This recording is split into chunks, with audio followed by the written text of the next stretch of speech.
Assalamualaikum warahmatullahi wabarakatuh. Leret tanglet Gus. Enten seorang ulama mengatakan, teruse salat nek mboten tempo mboten ditrami kalih Gusti Allah. Doaipun nggih mboten ditrami. Salat nek mboten tempo. Nggih, kan mboten saged, tiange sakit. Oh iya. Nggih. Kalih sila terus mboten diterami, kalih selonjor nggih mboten saged diterami, doaipun nggih mboten diterami. Terus matur ngoten ngendikan ngeten, ngoten niku sian salate korat karit kekatan dosa, atine mboten saged salat sebenarnya ngoten. Terus pundi salusinipun.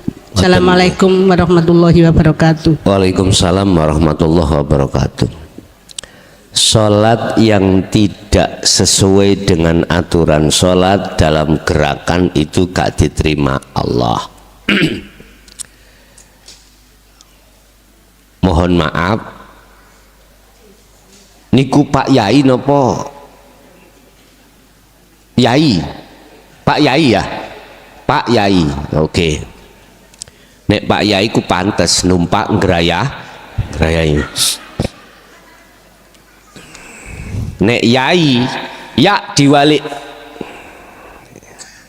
Jadi cara huruf hijaiyah pertama kan alif, terakhir ya. Nah ngoten nggih.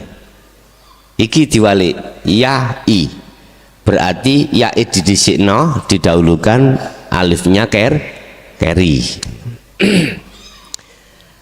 Artinya yai iku harus wani berlawanan sifat basariyah baru disebut yai pantes. Artinya berlawanan ya apa? Sifat basariyah kita sebagai manusia, semua manusia pengen sugih, nggak kepingin melah. Kalau disebut yai harus berani melarat. Itu apa? Melawan sifat basariyahnya. Itu baru pantas disebut yai. Kalau Pak Yai pantas niku wau sebab Pak Yai ku numpak ngrayai. Bon. Bapak Ibu, di dalam Islam fikih tentang sholat itu manakala tidak bisa berdiri gak kuat ya dengan duduk, dan duduknya itu sak mampune. Duduknya bagaimana? Sila gak kuat misalkan nggih, tempo gak kuat, kuatnya di kursi misalnya nggih, ya ning kursi. Gusti Allah nggak pernah nyarakno hambane, nggak pernah menyengsarakan hanya hambanya, nggak pernah mempermudah. Kalau tidak bisa duduk ya dengan miring, terserah. Gak bisa miring melumah, gak bisa melumah ya udah pakai hati aja. Nah, sama di situ. Bapak Ibu, artinya gini loh Pak, Allah itu tidak mempersulit hambanya. Jikalau tidak mampu dengan berdiri, dengan duduk pun tidak diatur harus tempo, enggak.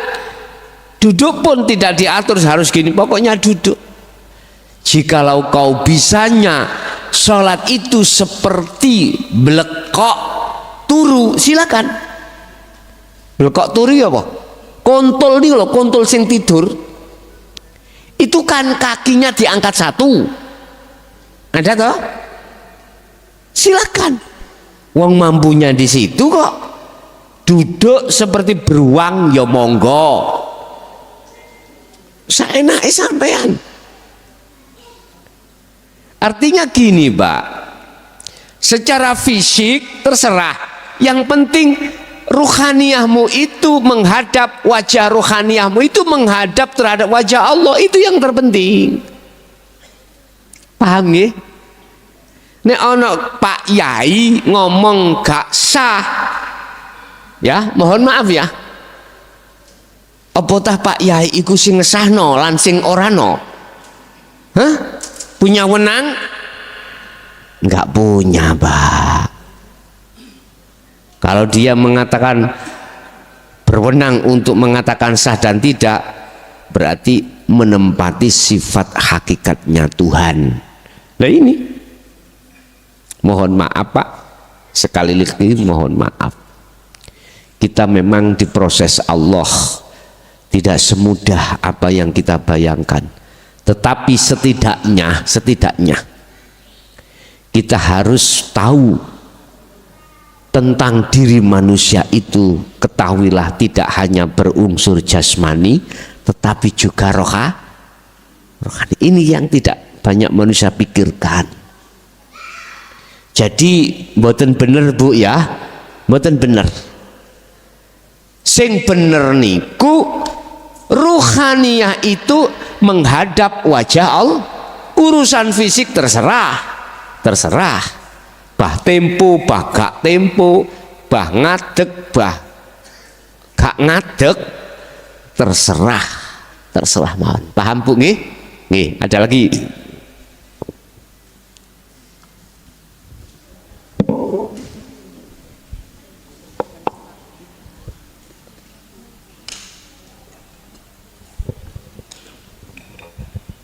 Oke, ada. Nah, kluduk mang di.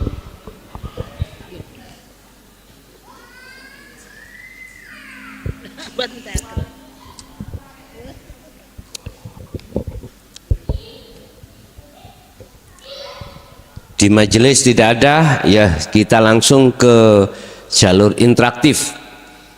Bagi Bapak Ibu yang ada di luar, silahkan untuk menghubungi kami 082 141 295 309 yang mau bertanya di jalur interaktif di nomor tersebut.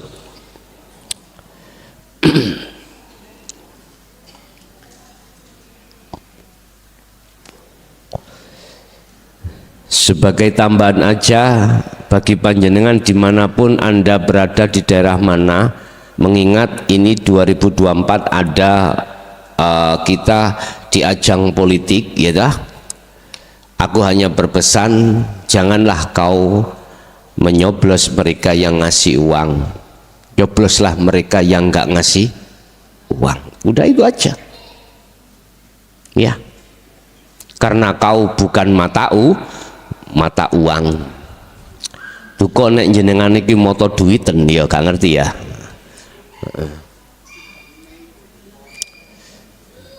Biar nggak laku uang, biar nggak laku.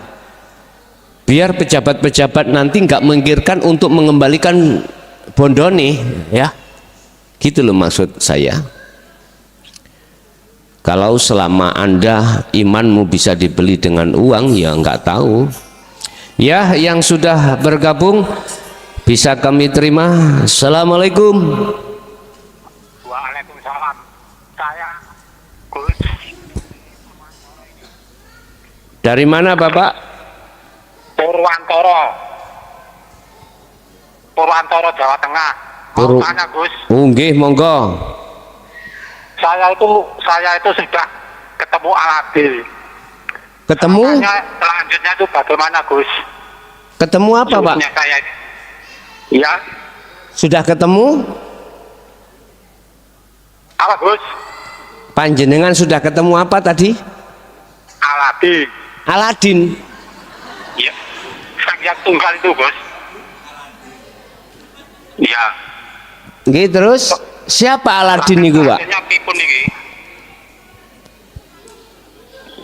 Halo. Langkah selanjutnya pripun? Salah demipun kepanggih niku. Oh, ngoten. Nggih. Waalaikumsalam. Assalamualaikum.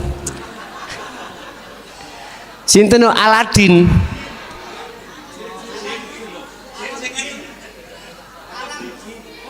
Oh, alam jin.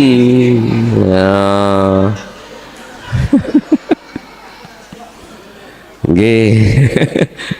Bagaimana kami sudah masuk di alam jin, langkah berikutnya itu apa? Mohon maaf Pak, yang di Jawa Tengah tadi dengar saya itu Aladin. Nggih, ngapunten. Gini, alam itu, makom itu terbagi menjadi 3 Bapak ya. Ada makom mukhadoroh, yaitu makom yang dihuni oleh makhluk kasar seperti kita manusia ini secara jasmani, tumbuh-tumbuhan atau hewan, apa ini ya, isi dunia ini alam mukhadoroh, makom mukhadoroh. Di dalam makom mukhadoroh ini ada 2 golongan juga. Ada orang yang tidak bisa melihat alam mukhadoroh karena matanya buta. Ada yang tidak, ainul basyariyahnya, mata dohirnya ini enggak buta, akhirnya bisa melihat indahnya alam ini Pak, dan seterusnya. Tapi bagi yang buta tadi tidak bisa melihat indahnya dunia, nggak bisa, yang ada hanyalah kegelapan aja. Walladzina kafaru awliya'uhumut taghut. Jadi gelap semuanya. Dari sisi jalannya juga begitu Pak. Yang tidak buta bisa membedakan mana jalan, mana jurang, tapi yang buta tidak bisa. Ini alam mukhadoroh. Yang kedua adalah alam mukasyafah. Tadi yang pertama mukhadoroh,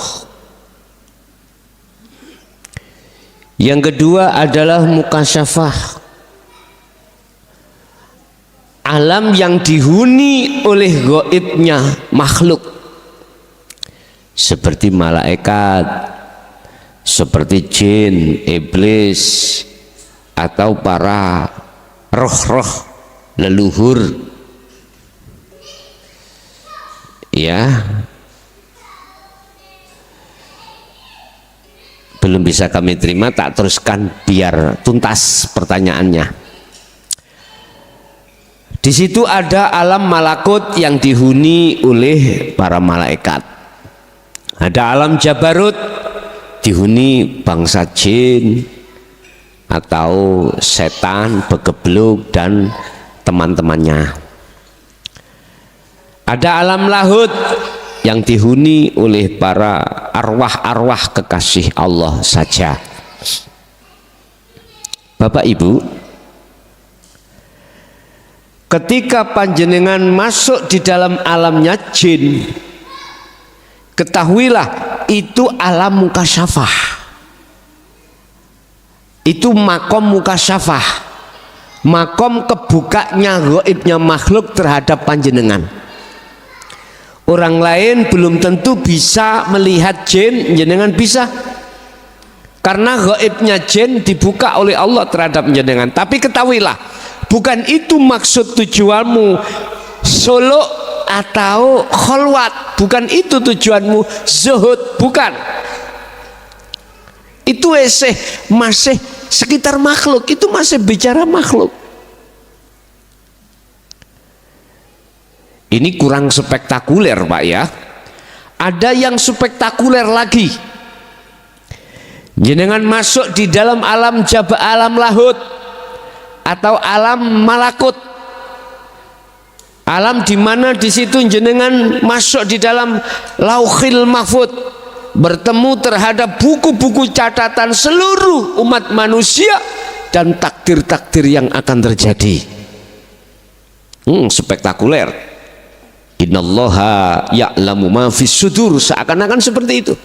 Kau akan tahu apa maksud dan tujuan orang lain ketika datang padamu sebelum mereka itu mau mengatakan. Kau sudah dikasih tahu oleh karomah di dalamnya itu. Mohon maaf, walaupun sampai seperti ini, jangan kau jadikan sebagai barometer wali mesti ngunu, ndak.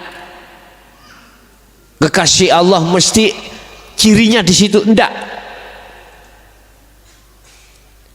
Sebab banyak di antara golongan-golongan kita yang ada di makom mukasyafah yang belum mengenal Allah, justru yahjubuhum bi ilmihim, Allah menutup dengan ilmunya, karomahnya di dalam hatinya, akhirnya buta terhadap Allah. Loh, ada loh Pak, yahjubuhum bi ilmihim, yahjubuhum bi amwalihim, banyak sekali. Dengan kealiman, dengan kekaroman, dengan kesaktenane, Allah menutupi dirinya itu terhadap Allah. Dia ditutupi dengan ilmunya. Berarti tidak zuhud, bukan muzahid, bukan. Roghib niki disebut roghib, itu dunia, karomahku masih kelebu dunia, kelebu makhluk, masih kebelum makhluk. Yang ketiga adalah makom musyahadah. Itulah makom gaibnya Allah yang sudah kebuka terhadap khusus golongan ahli syuhud, kekasih Allah. Di dalamnya itu bisa para nabi, para rasul, atau golongan-golongan jenengan yang sudah masuk di dalam musyahadah. Tandanya kalau ruhaniyah sudah duduk di musyahadah itu bagaimana? Amal arif la yarawna li anfusihim syai'an. Dia sudah kembali kepada asalnya. Apa asalnya kita? Tidak ada. Harus mentiadakan kita. Kita itu merasa ada, sebabnya merasa diadakan oleh yang ada. Selama kita masih merasa ada, maka jangan sampai kau ingin tahu siapa yang ada, nggak akan bisa. Kalau kau ingin tahu yang ada, maka kembalilah asalmu tidak ada. Kau harus merasa tidak ada. Disitulah akan nyata yang ada. Caranya ya sirul asrar niku wa.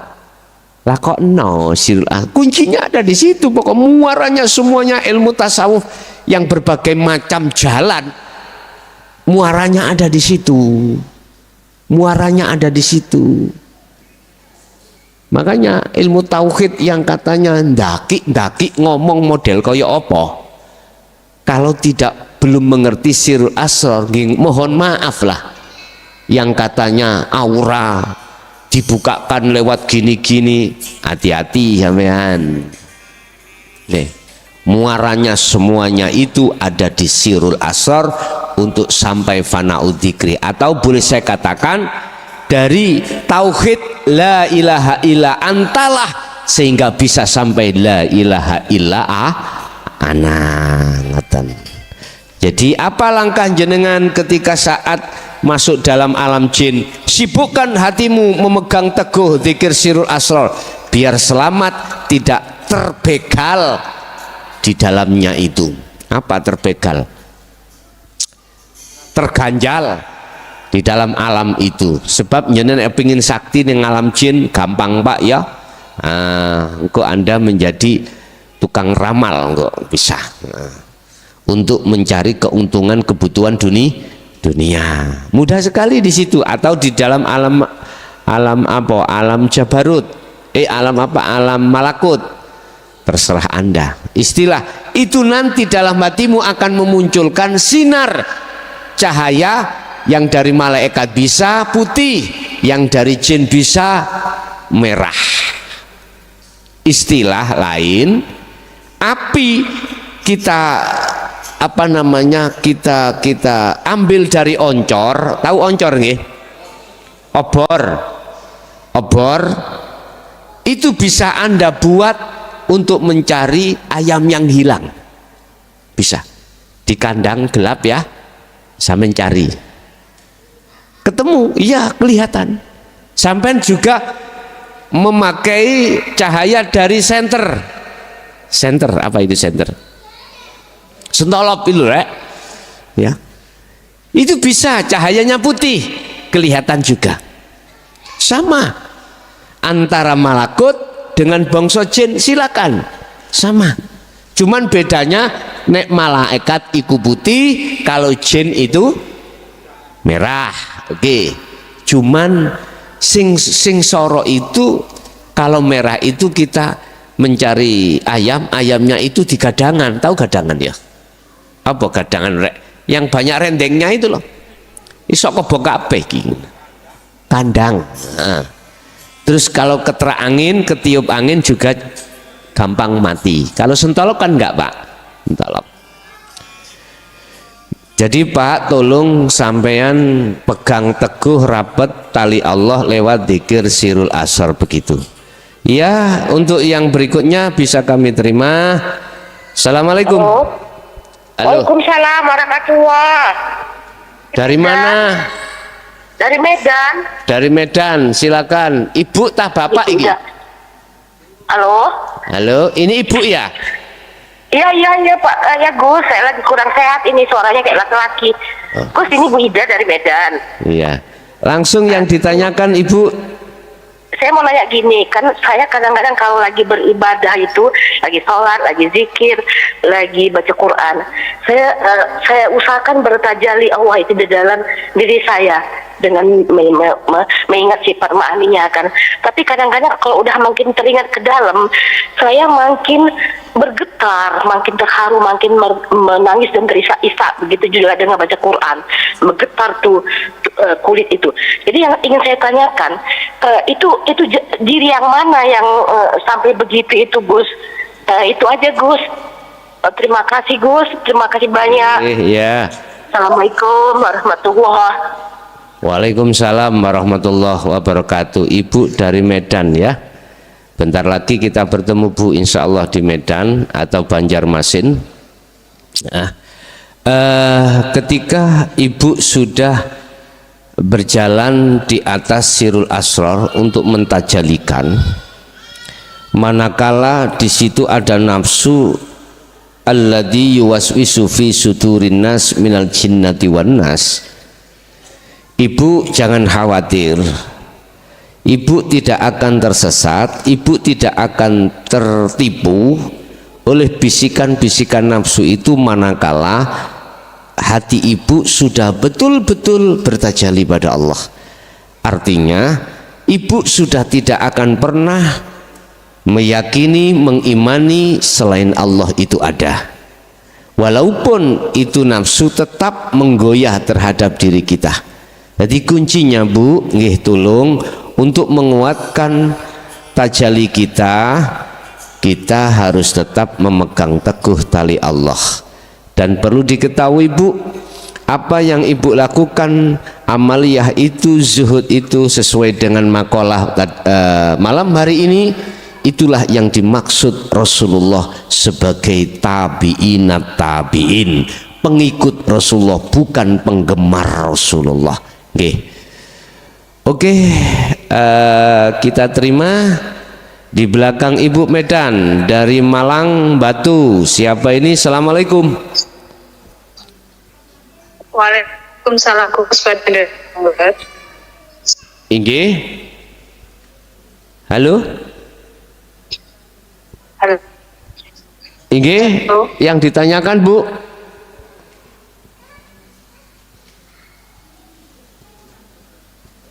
Dari Bu, putus-putus Bu. Mohon maaf. Halo. putus-putus.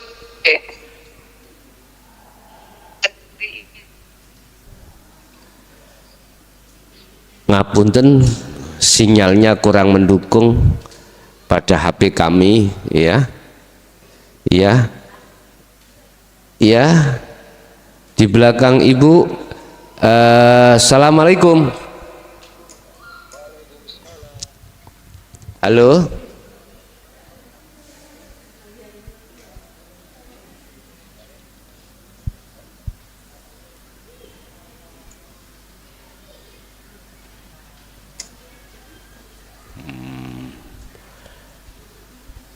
Assalamualaikum.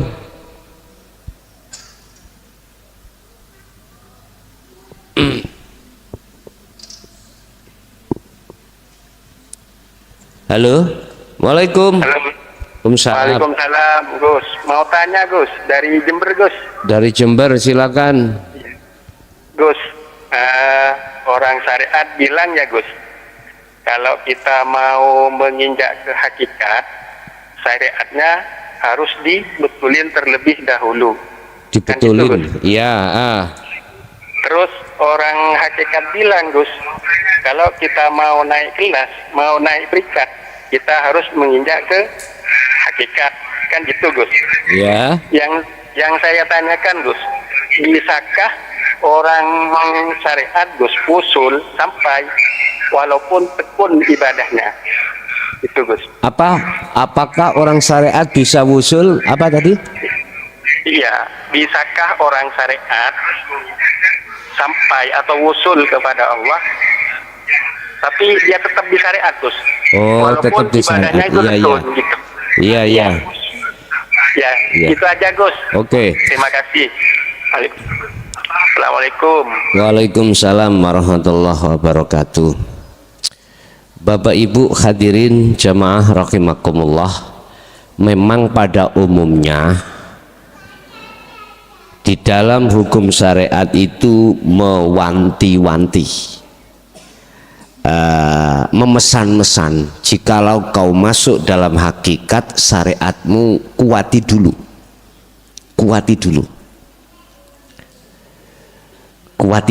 dan ini pun tidak salah.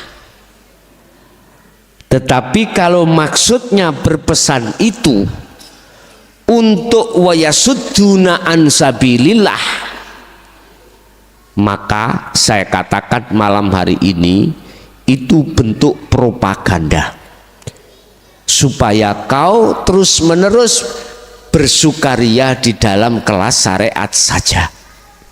Mohon maaf, kita melihat orangnya yang ada pada diri kita, depan kita, orangnya sudah berumur atau enggak.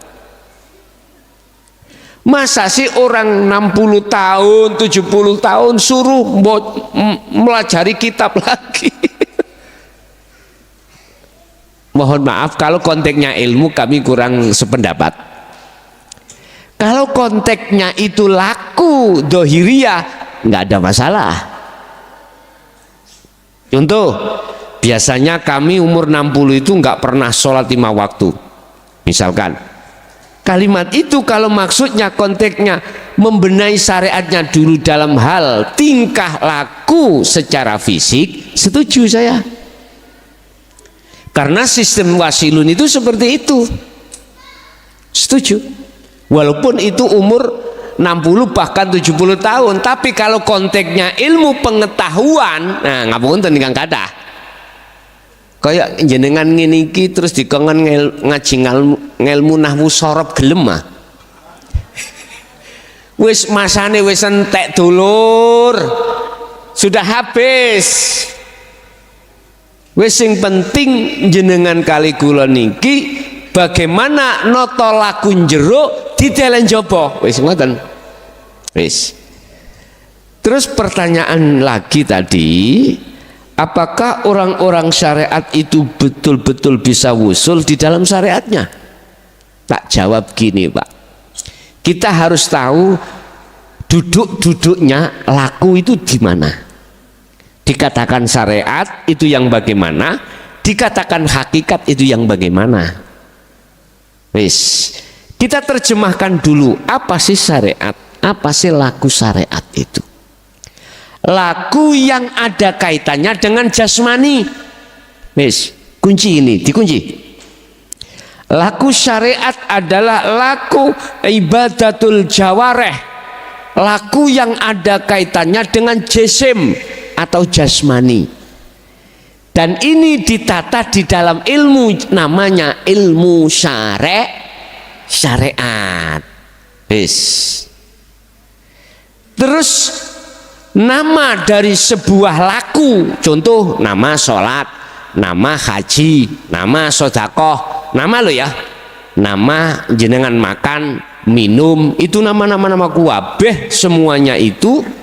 Lah nama inilah bentuk namanya thariqah. Jalan. Allah ngasih jalan terhadap hambanya lewat sholat. Jadikanlah sholat untuk bertemu terhadap Allah. Iki jalan rek, pasar ke gelonggongan iki ya, jadikan kesempatan Anda untuk bertemu di pondok JB loh, gunakan. Lah jalan itu boleh lewat pasar itu, boleh lewat sawah, boleh lewat jembatan sing meh ambrol iki ya. Kok umpama iku wilayah Sumber Tebu, wis gak telaten aku. Tahu gak telaten? Nah, Sumber Tebu itu pas sampah itu Pak. Sampah sebelah ini Sumber Tebu lah. Terus sampah ke barat ada sampah dikit, itu bukan wilayah kami. Jadi saya prihatin juga. Biar didengarkan biar podo koncone kok ngono. Ambakkanlah ngono, lebarkan maksudku itu. Jembatan sak etil kok ngono. Lah gak apa-apa dah, tewitik ngono kok. Aku kasihan. Masalahnya apa? Map sampean mesti dilewatkan sana ya. Mobil agak besar kate mundur iku piye? Maju apa mundur, mundur apa maju? Ya wis, ya maju mundur akhirnya bingung sampean. Bon. Allah ya Karim. Itu apa mang rek? Thariqah, oke. Terus apa sih hakikat itu? Hakikat itu juga sistem, sama dengan syariat, perilaku yang untuk ruhaniyah. Nek tadi dikatakan syariat, perilaku yang bangsa dilakukan jasmani. Ini hakikat perilaku, satu sistem yang ada pada diri ruh. Terus makrifat itu apa? Nyatanya hakikat. Hakikat itu tujuan. Lah tujuanmu sholat itu kemana? Menyembah siapa? Bertemu siapa? Allah. Lah hakikatnya, nyatanya hakikat itu disebut makrifat kalau betul-betul sholatmu itu bertemu Allah. Wa qumu lillahi qanitin ay khashiin. Jagalah sholat itu dengan keadaan khusyuk. Bapak Ibu hadirin, akhirnya Allah katakan dalam surat Al-Mu'minun ayat 1 dan 2, qad aflahal mu'minun alladzina hum fi sholatihim khashi'un. Sungguh beruntung, bejo banget, bahagia bagi orang-orang mukmin yang melakukan sholat dalam keadaan khusyuk. Ini tujuan. Walaupun jenengan iki secara fisik melakukan hukum syariat, tetapi ruhaniyah sampean iki menjalankan hakikatnya untuk menuju makrifat. Bisa Pak, bisa sampai ke makrifat syariat sampean seperti itu, karena syariat sampean sudah tidak menjadi syariat tapi sudah menjadi hakikat. Tujuan sampean iku waktu ngibadah itu bertemu Allah, tidak bertemu selain Allah. Lah mengapa kita sering disindir? Setiap niat apapun ibadah mesti ditutup lillahi. Apa pengertian lillahi ta'ala? Itu ada di dzikir sirul asrar di pos pertama, su'aul basyirah. Jelas itu. Rasa iman hanya pada hidup itu yang berperan. Nah, disitulah hati jatuhnya harus ada di situ, baru bisa sampai pada makrifat. Jadi bisa Pak nggih? Jawabannya bisa. Laku syariat itu laku fisik, jenengan ngentut, jenengan jenengan dahar, itu syariat. Kabeh syariat, laku fisik itu laku syariat. Sampai ngene, iku yo lah syariat. Hei sing joko-joko jok nguas nih. Laku syariat, kabeh laku syariat. Ngaji ngene iki ya syariat, laku syariat. Cuman dinuansai ruhaniah hakikat enggak. Loh begitu loh maksud saya itu. Nggih, jawabannya saged bisa. Oke. Di majelis ada enggak? Kalau ada langsung bisa, kalau sambil enggak ada ya kita kasih kesempatan 2 pertanyaan lagi yang ada di jalur interaktif 082141295309. Silakan Bapak yang sempat bergabung tadi, 2 pertanyaan lagi. Oke, kita terima. Assalamualaikum. Assalamualaikum. Waalaikumsalam.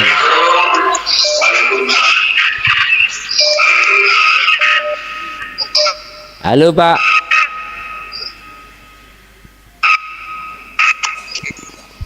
Halo.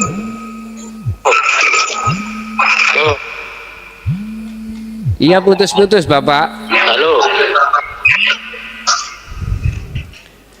Mungkin bisa kami sarankan jangan pakai telepon WA, telepon seluler aja, karena niki kurang mendukung sinyal kami ya.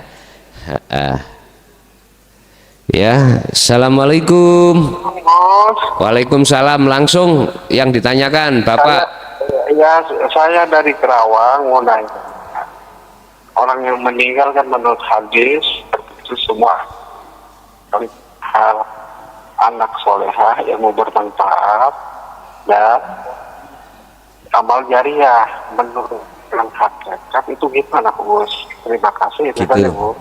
Assalamualaikum warahmatullahi wabarakatuh. Waalaikumsalam warahmatullahi wabarakatuh. Sodakotin jariyatin au ilmin yantafa'u bih. Ya, mungkin 1 kali pertanyaan bisa diterima. Assalamualaikum. Oh, ya, nunggu nanti aja. Ketika anak Adam meninggal dunia, maka terputuslah semua amaliyahnya atau persoalannya kecuali 3 hal. Pertama, sodakotin jariyah. Sodakoh jariyah. Mana sodakoh jariyah itu? Sodakoh yang diberikan terhadap, mohon maaf, fakir miskin, 8 golongan itu. Au ilmin yang tafa'ubi, ilmu yang bermanfaat. Mana yang dimaksud ilmu yang bermanfaat itu? Apakah yang kita ulangkan, ajarkan terhadap generasi kita? Terus awaladin sholihin yada'ulah, mana yang disebut anak soleh yang selalu mendoakan? Kita jabarkan satu persatu miturut pandangan hakikat.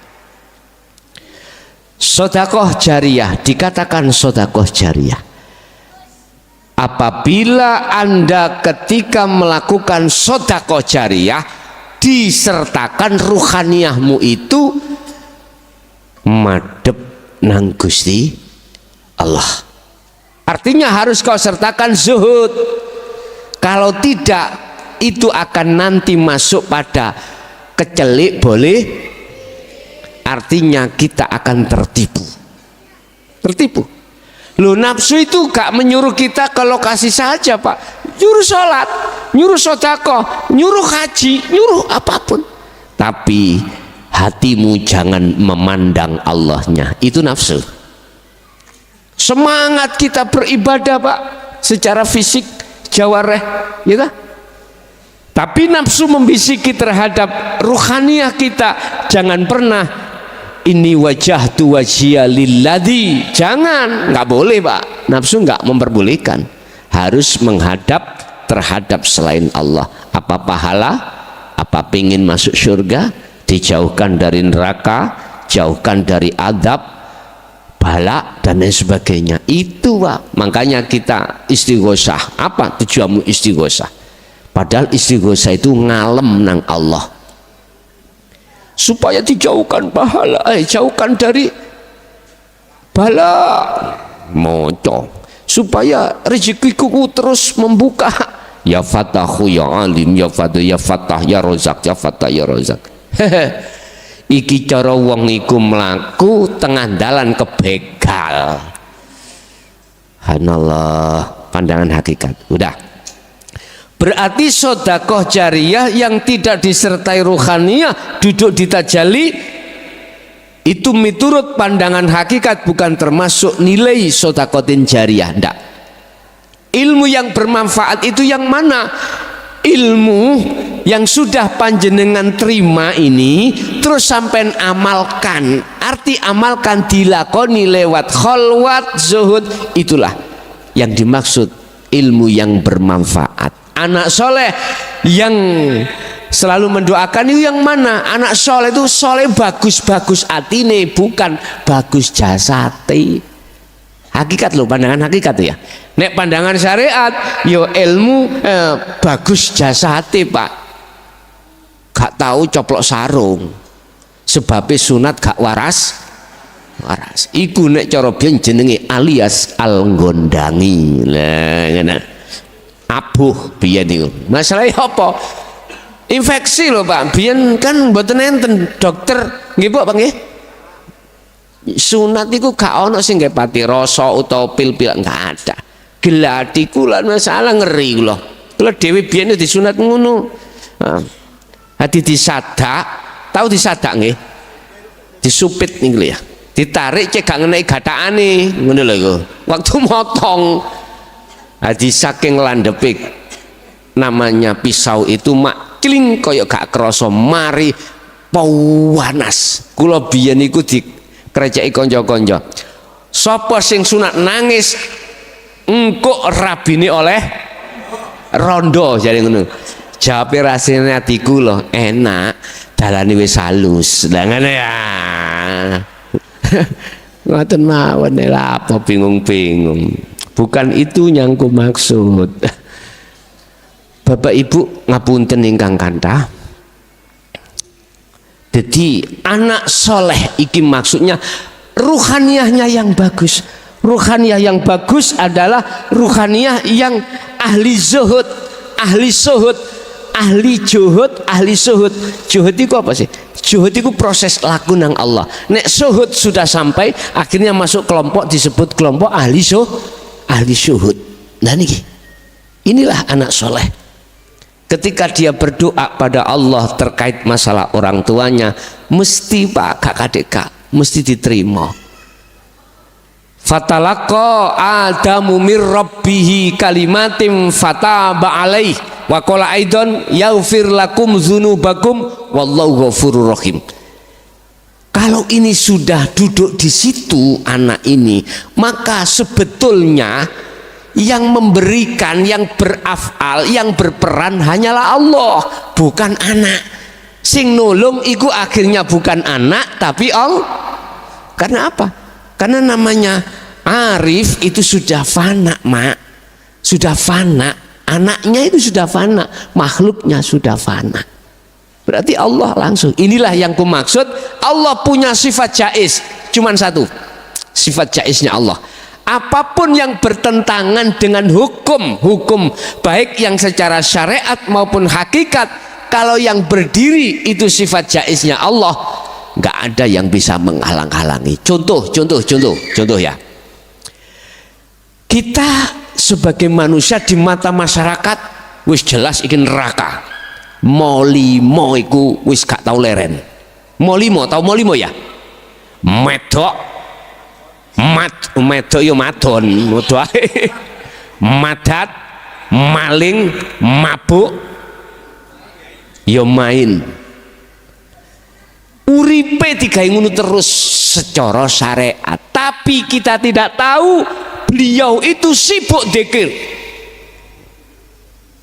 Sirul asr kita kan nggak tahu ya Pak, kita nggak tahu. Ada seperti ini, ada saja orang seperti ini. Di mata manusia persaksiannya nggak berani. Apa orang baik, apa orang jelek? Nggak berani Pak sama orang jelek, nggak berani. Mungkin ya gremeng detik baik, baik. Wak mudine bingung ini kini nalkin nih bingung. Nah, coba di mata manusia dia seperti orang yang jelas ingin neraka, tapi belum tentu di hadapan Allah. Kita tahu hadis tentang begengge. selama hidupnya itu dia itu mencari hidung belang.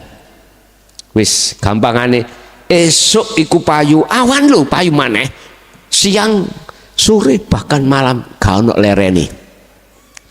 Akhirnya gara-gara ngombeni kirik ngelak, Gusti Allah iku ngapura.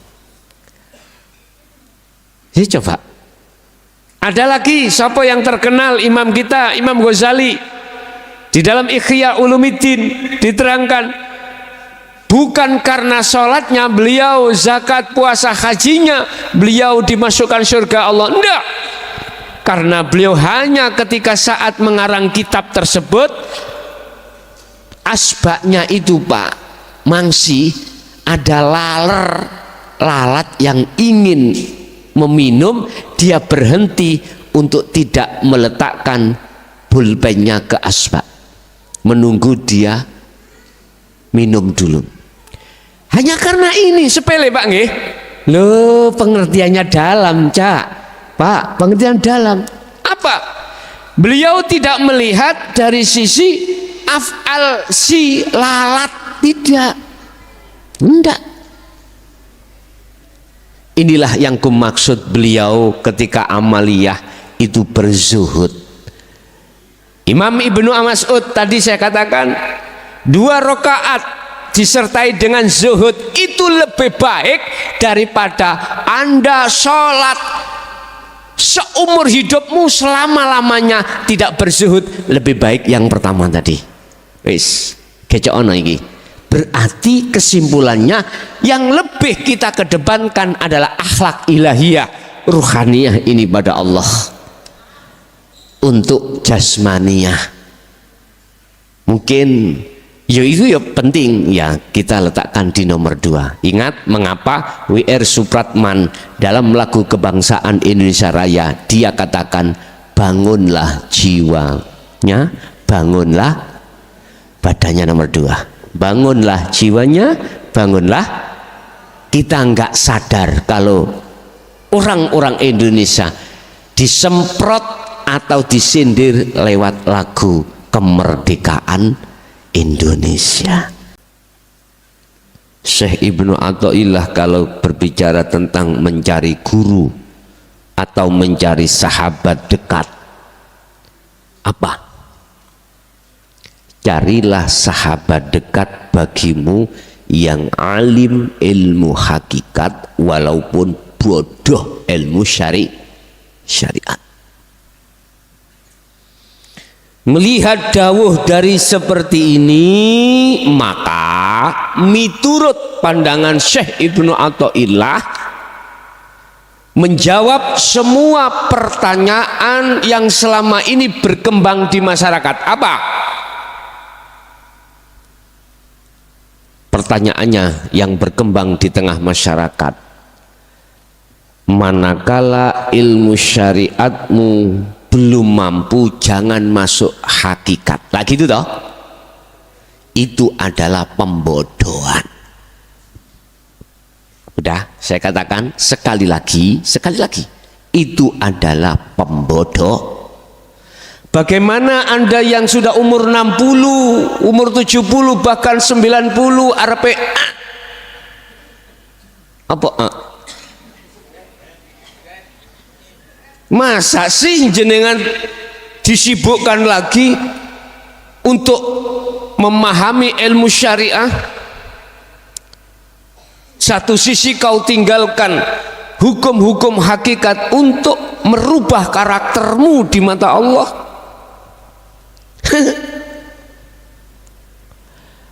Aku gak drengki. Apa aku gak drengki?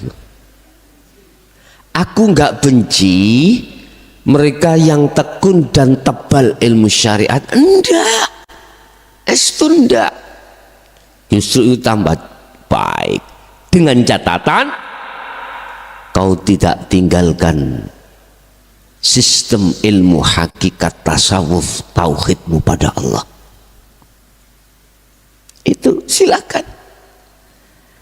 Kanjeng Syekh dawuh ojo kuwi mencari, jangan kau mencari sahabat dekat yang sahabat dekat itu pekok ilmu hakikate walaupun alim ilmu syariati. Jangan, minimal enggak Jawa iku penak, enggak ngalim ilmu hakikate. Setidaknya ngalim ilmu hakikatnya, lebih-lebih juga ilmu syariatnya.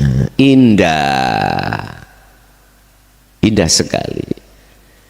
Apakah tidak cukup para nabi dan rasul yang diutus Allah untuk menyampaikan dinul haq? Kamu kok ya tidak sadar bahwasanya setiap detik kita itu dilayani Allah?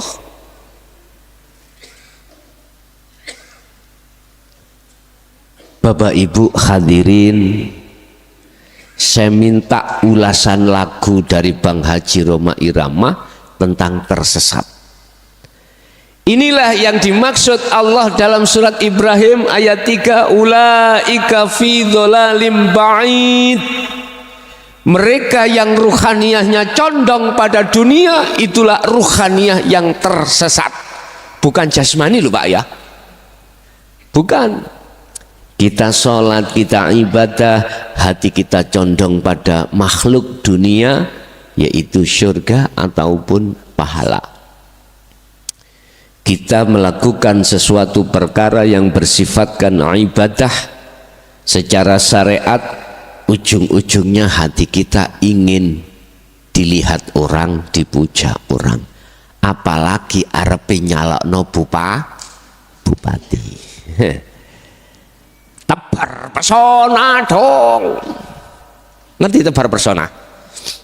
Tebar pesona tahu nggak? Apa pesona? Aku nggak tahu. Embuh apa tebar pesona yang cari muka. Dengan potensi pada dirinya apa? Mohon maaf, walaupun gak jadi kiai, sing penting jadi anak kiai. Jadi bapak kiainya yang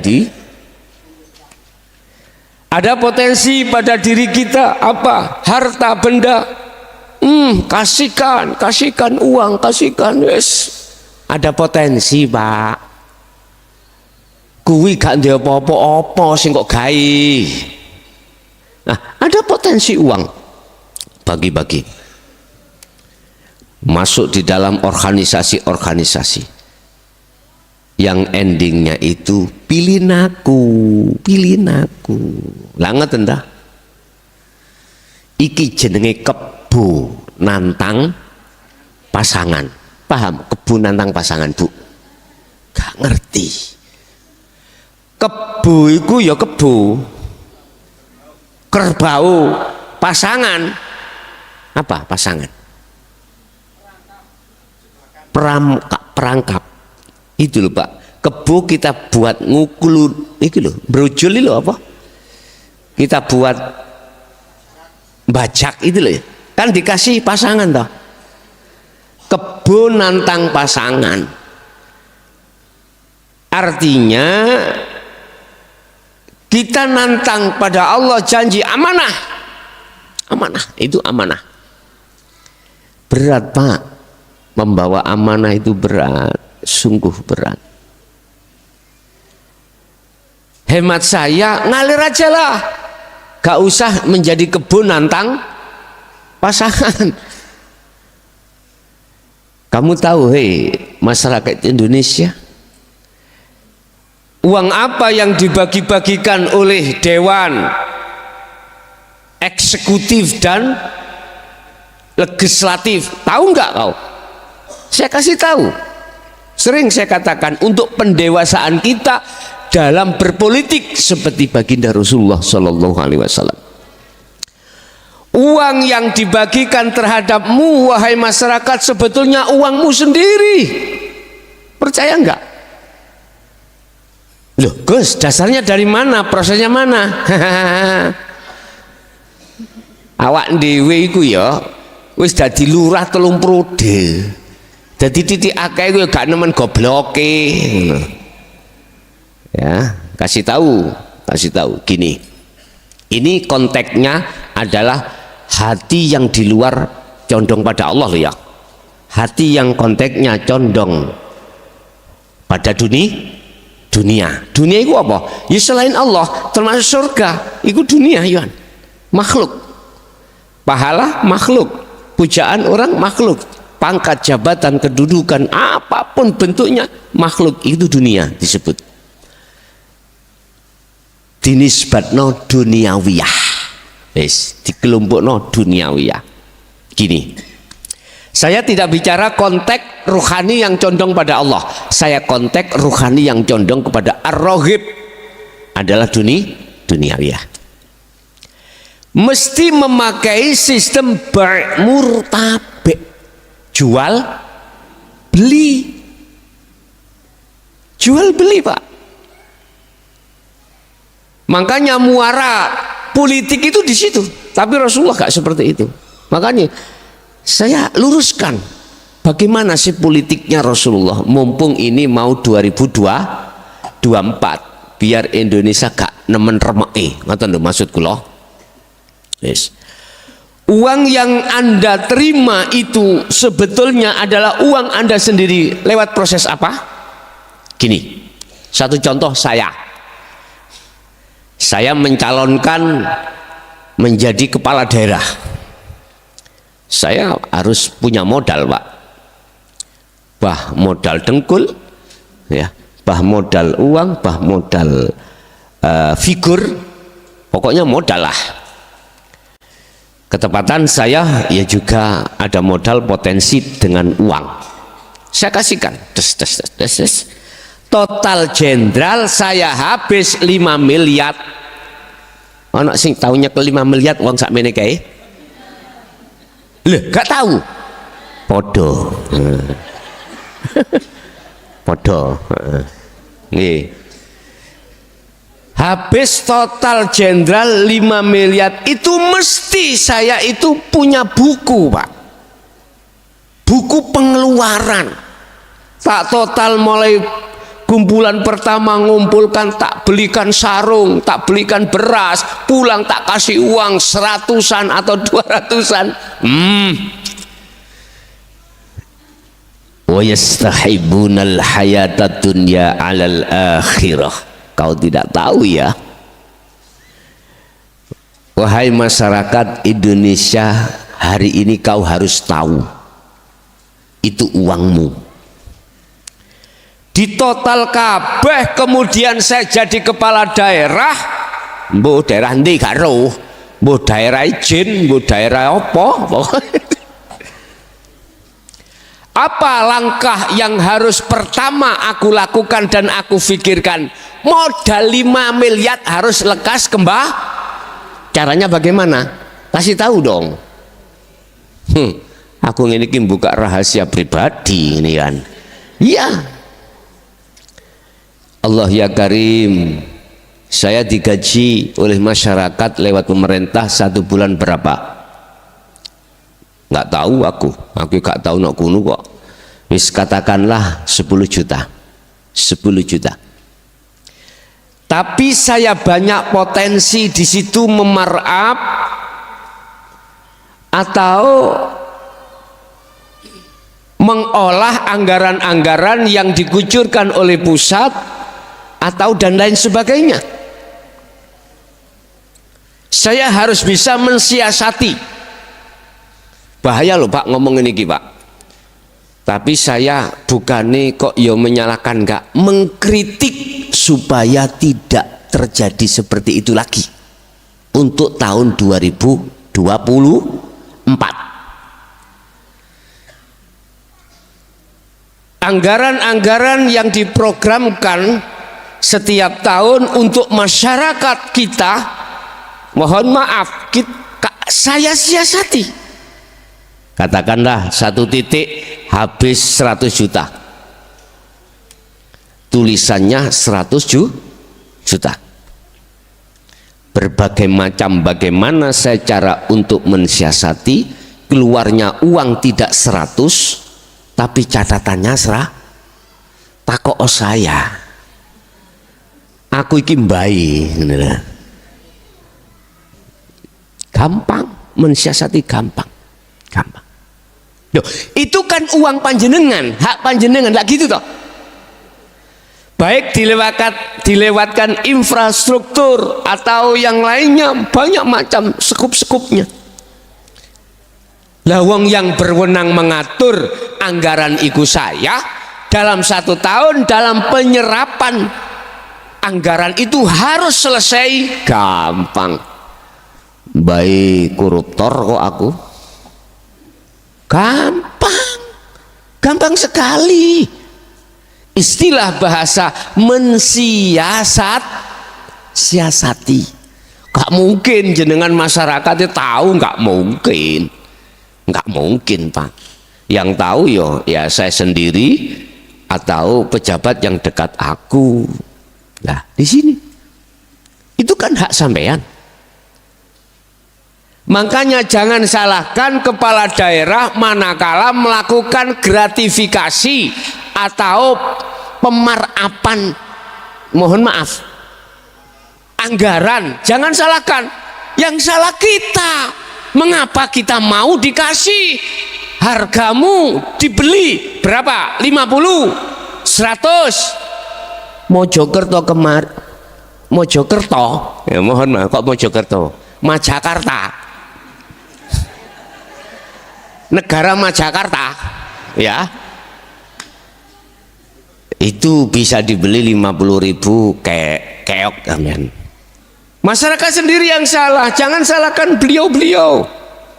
Anda dibeli suara Anda dengan harga 50, tapi uangmu yang diuntal berapa? 2, jenengan mesti berprinsip sopo sing ngekei aku duit tak coblos. Lho konyol. Jadi kita Pak, kita itu salah kita sendiri sebagai masyarakat. Mengapa mau dibeli suara kita dengan harga yang nyun sewu? Seminggu 50 cukup Pak? Enggak cukup. Ayo kita sama-sama membangun negara. Caranya apa? Diawali oleh kita sendiri sebagai masyarakat.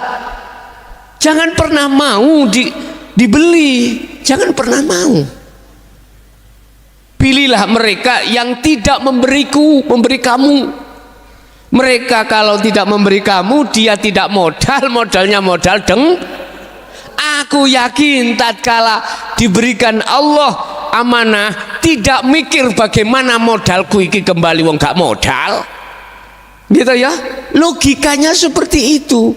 Makanya malam ini tak tegesno masalah politik.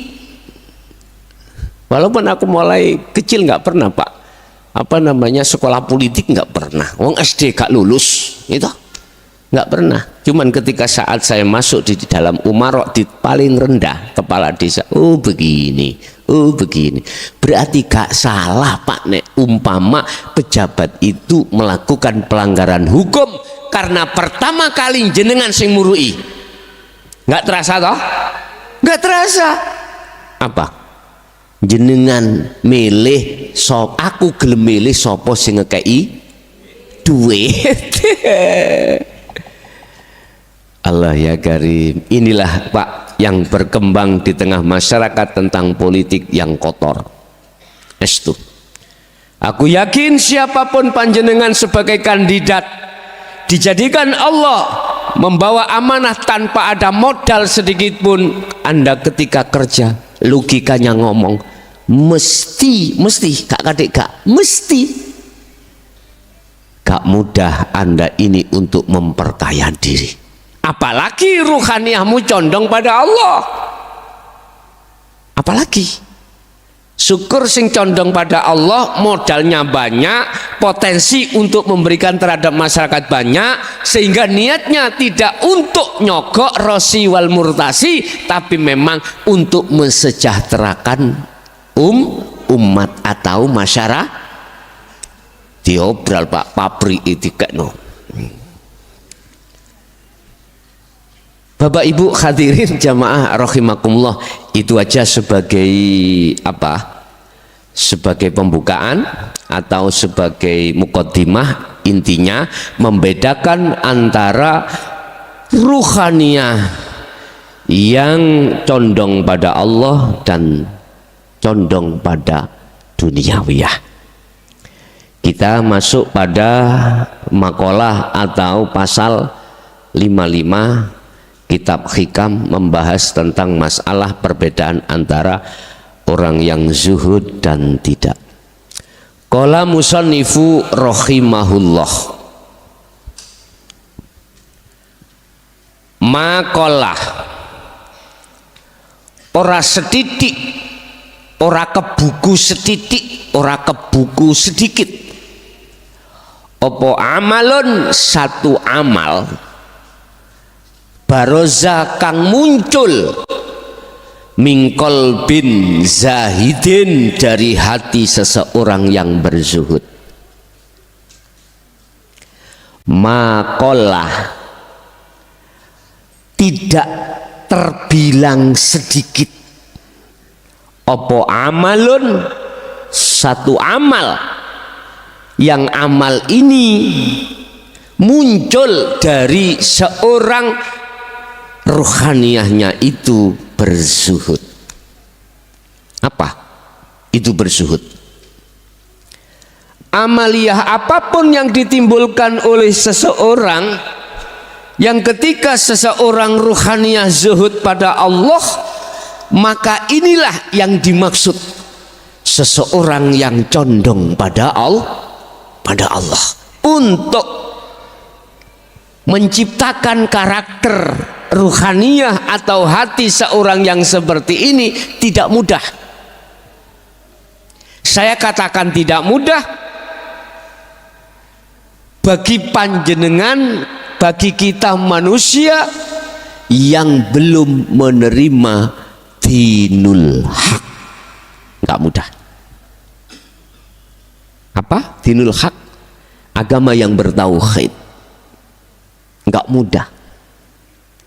Bahkan di dalamnya itu, mohon maaf, yang tidak mau menerima dinul haq kaum khawarij, kaum yang menentang dengan ajaran Rasulullah di jalur dinul haq atau di dinul tauhid. Itu namanya kaum khawarij. Mohon maaf, beliau-beliau itu hafal Quran banyak, alim ilmu fikihnya banyak. Loh, saya berbicara fakta. Justru mereka-mereka inilah yang susah untuk menerima ajaran dinul haq, susah.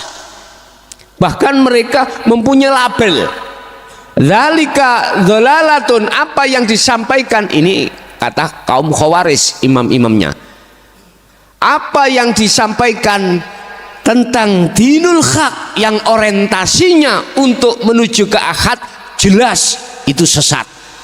Wes jenengan kalih kula sebagai makmumnya ya mantak mantuk ae, akhirnya keseret juga lah kau. Subhanallah.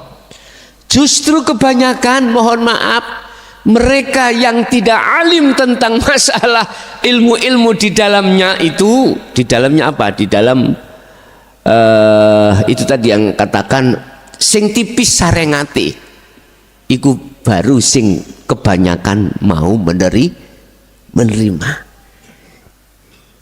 Saya berkata ini selama 23 tahun. Saya langsung melakukan tesis, berinteraksi langsung dengan golongan-golongan itu, sehingga sensus saya, mohon maaf, 90% akeh-akeh kucluk ilmu syariate, 10% alim ilmu syariate, 90 dimungsuh 10%. Banyak mana Pak? 90. Wes 90 tentang duniawiyah kere-kere sing 10% sugih.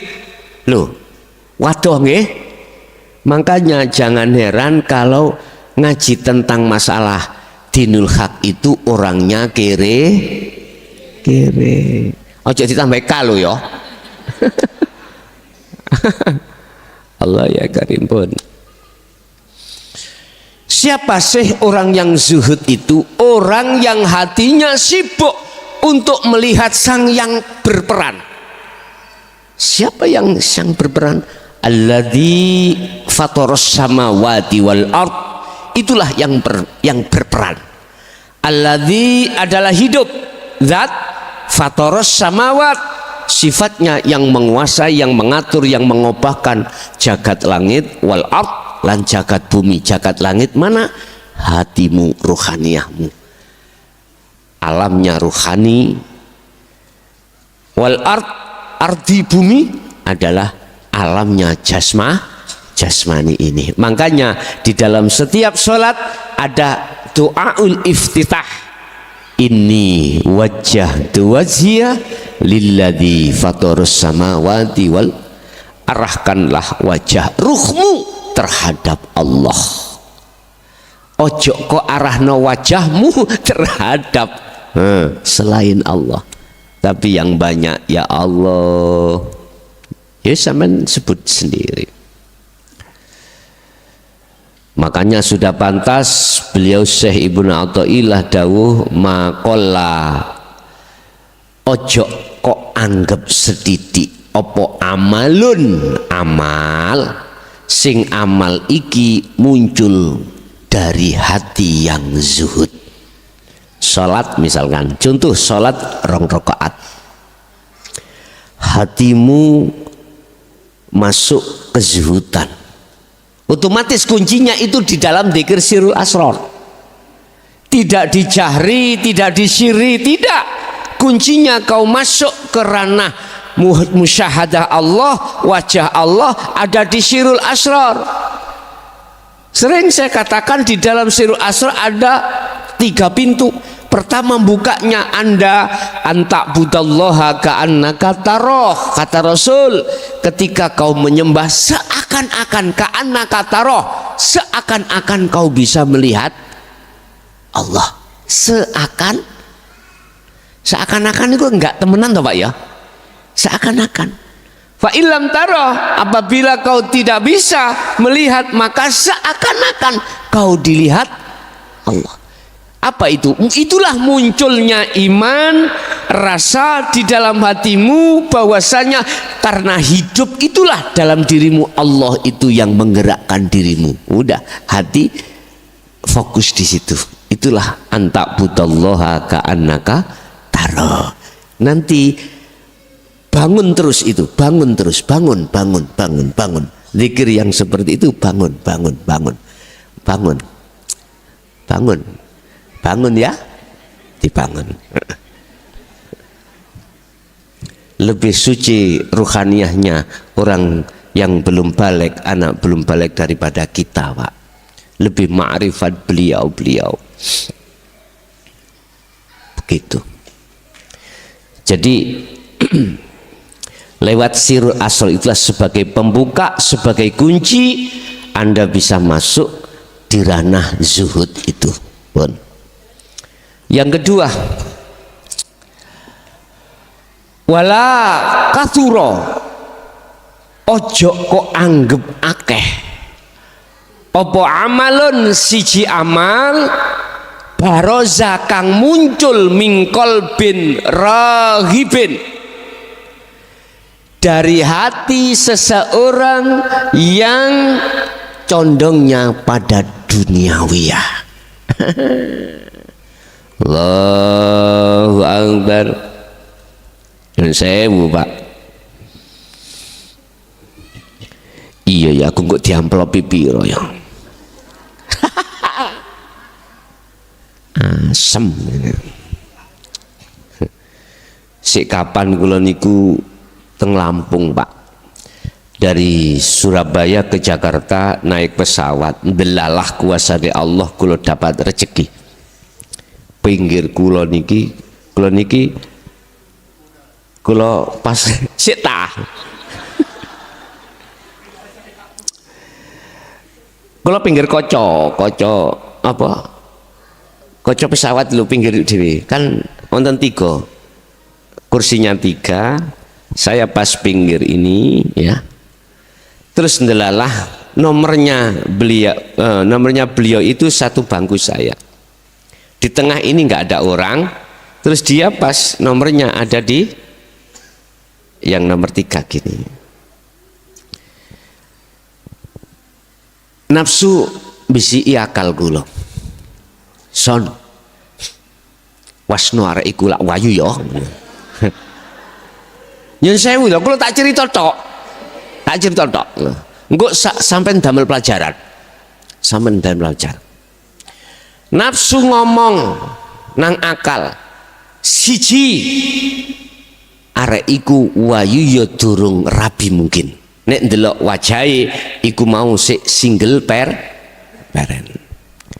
Loro nafsu ngomong nang akalku, akal ngomong nang ngone ati. Son adoh bojomu gak ruh. Kenalono cidek ana. Lutung to? Ngono. Iku nafsu, Pak. Telu lho ya, telu. Iki sing baten pewenak kowe. Awakmu lak kiai sih ngono. Nafsu ngomong ngono. Kiai ku duweni status. Wis ta yo akeh sing gelem kok ngono. Temen lho. Wis ta. Apa maneh areke yo kudungan. Ngono. Kudungane iku ketok rambute niku lho Pak. Kudung apa iku jenenge?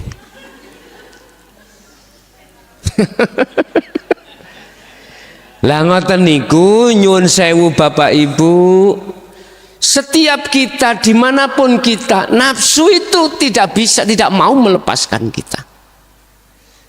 Ya apa sekiranya semua amal yang terjadi di tengah-tengah kita, baik di dalam sholat maupun di luar sholat. Contohnya saya itu tadi naik pesawat, tujuan saya kan baik Pak, teko omah ngaji nang Lampung, lak sewae nggih.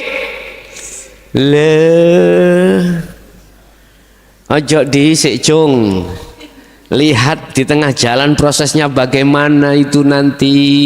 Nafsu nggak terima Pak, sekiranya itu nggak berzuhud bagaimana. Intinya nafsu memberikan wejangan terhadap saya, harus optimis kalau diterima. Pede, payah deh. Ya. Pedin dulu Pak ya. Apa pede niku? Wis pokoke yakin lah, yakin. Ngoten niku Pak ya. Ngapunten kula nggih mboten ngomong kunu yo meneng tapi curi pandang. Tahu curi pandang nggih? Kula ngerti nenek kula dicuri pandang. Kula niki mbeto HP. Di HP. Aku cekak nemen-nemen dosane Cak ya. Tak pantulno lewat HP. Kleringno kene.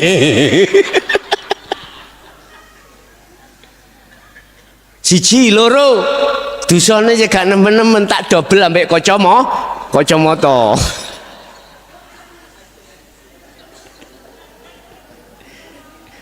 Ngeten kula ngertosi ngoten. Tapi Allah mendatangkan hal seperti itu, sebetulnya Allah gak main-main. Apapun bentuknya lah, gak main-main. Apa kopti atau basti, to'at, maksiat, bala, nikmat, itu Allah gak main-main. Liyabluwakum ayyukum ahsanu amala. Maksudnya di situ. Supaya kita itu bertambah kuat ruhaniyah kita, tauhidnya, makrifat pada Allah. Otomatis Anda tidak boleh melepaskan sirul pun itu. Akhirnya tidak melihat sifat jamalnya pada si dia, tapi pada Allah. Apa sifat jamal? Sifat bagus dan cantik, sifat enak, gak enak, semuanya sifatnya Allah. Paham nggih? Lah ngene iku yo ndelalah.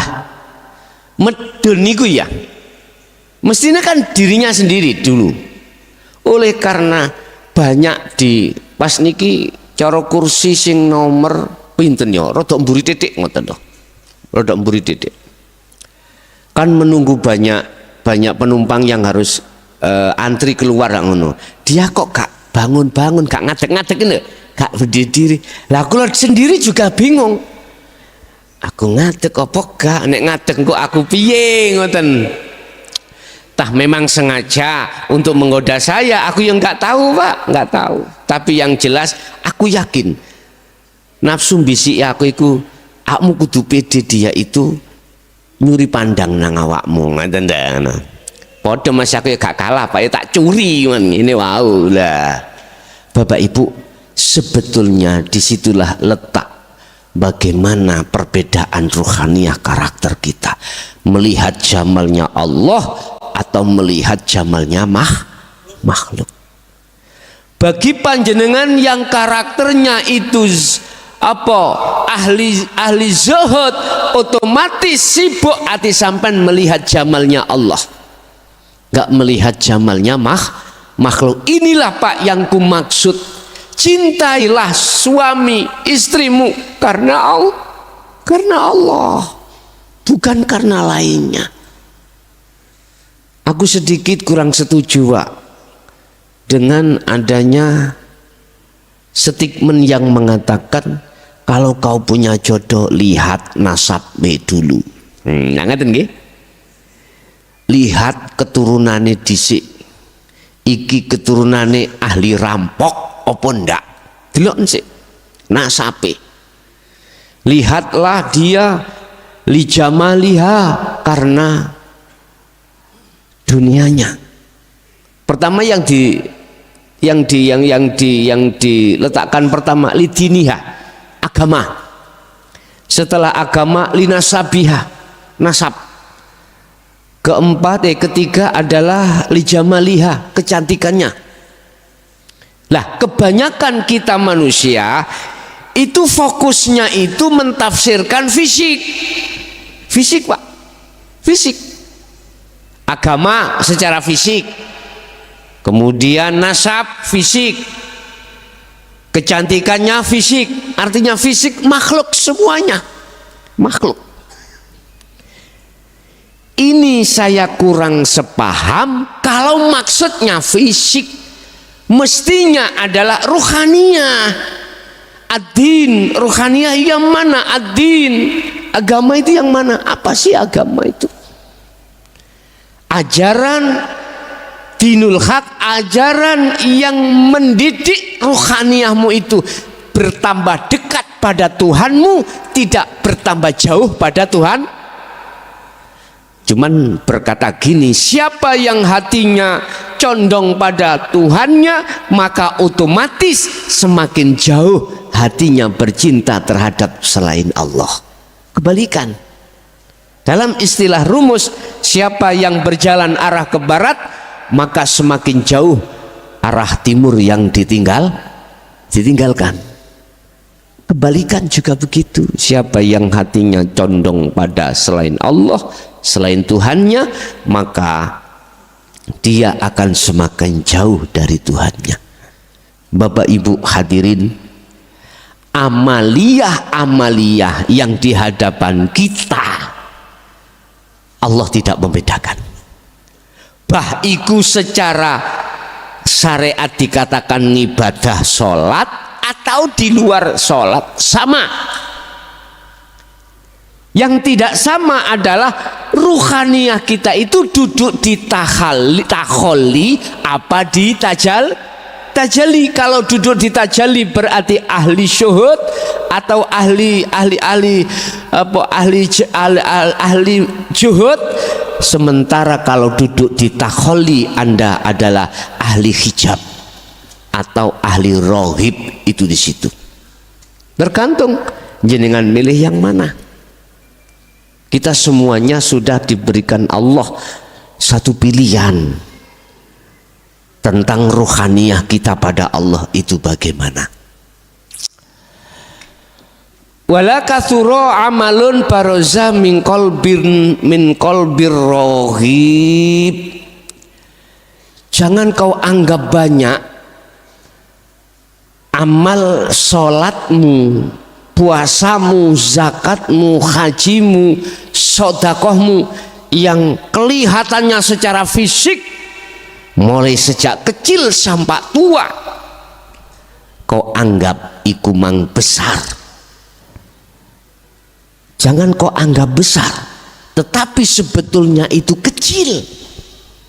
Karena apa? Karena hati dan ruhaniyah kita itu tidak memandang terhadap wajah Allah. Artinya ar-rahibu ini adalah hati yang condong pada dunia. Iki nek sik gak kroso wae makalah ini terhadap kita yang tiap saat dan waktu ibadah secara syariat, sholatnya mengapa nggak bisa khusyuk, sik gak kroso wae disendir atau diperingatkan Allah seperti ini, wis aku gak iso ngomong. Kalau bahasa dulu orang tua kita, ancane hatimu atos, ngono nggih. Dhisik niku lho. Nek ngomong tiang sepah dikandani ora kena atos. Bahaya.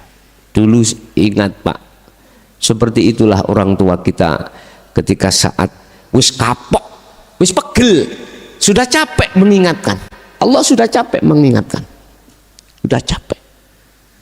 Kalau sudah capek, tinggal Allah nanti mengutus malaikat makhluk. Nek wis malaikat yang diutus, tsunami teko, gempa teko, wis sifatnya penghancuran. Itu kalau Allah memerintahkan makhluk dari sisi malaikat, seperti itu.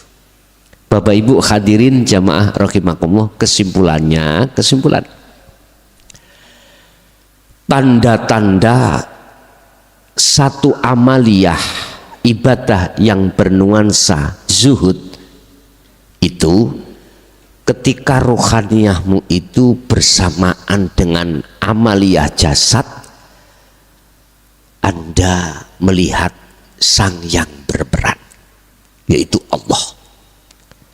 Otomatis ini tidak terlepas dari sistem dzikir sirul asrar. Satu, dua, amaliyah sebesar apapun yang terjadi pada diri kita tanpa disertai zuhud, mohon maaf, banyak okoyo opo itu ke buku terbilang sedikit. Maksud sedikit itu hubitat a'malukum, ditolak ing miturut ngersani Gusti Allah, bukan manusia, ngersani Allah. Artinya silahkan Anda secara fisik beribadah apapun, setinggi apapun, tapi doronglah, sertakanlah hatimu berzuhud pada Allah. Sertakanlah sirul asrar di situ, gitu loh maksudnya. Bukan perkaranya kita itu amaliyah sedikit aja, gak lalio nilainya enggak, jangan gitu. Maksud makalah ini bukan itu. Silakan Anda yang ditetapkan Allah secara fisik ibadah itu 10%, tapi ruhaniyahmu itu bersirul asrar. Silakan yang 20%, yang 40%, bahkan 100%. Inilah yang dimaksud Rasulullah, sallu kama ra'aitumuni usolli if'alu asyari'ata bil haqiqati ila ma'rifatillah. Lakuwo fisikmu sesuai dengan laku syariat, ruhaniyahmu lakuwo sesuai dengan laku hakikat, sertakan di tengah-tengah syariat. Begitu maksudnya. Sholatlah kamu sekalian seperti kau melihat bagaimana aku sholat. Itu maksudnya itu. Jadi kata-kata sholat jangan diartikan sholat yang ada 4 gerakan itu, berdiri, rukuk, sujud, dan duduk. Enggak. Anda duduk seperti ini. Duduk dalam hal apa? Makan. Duduk dalam hal apa? Wis macam-macam. Semuanya itu. Semuanya. Bahasa orang kejawen. Inilah yang dimaksud sholat daim. Hafidhu ala sholawah was sholatil wusta wa qumu lillahi qanitin. Al wusta itu adalah as-sholatul daimun, sholat yang dilakukan ruhaniyah, bukan jasmaniyah.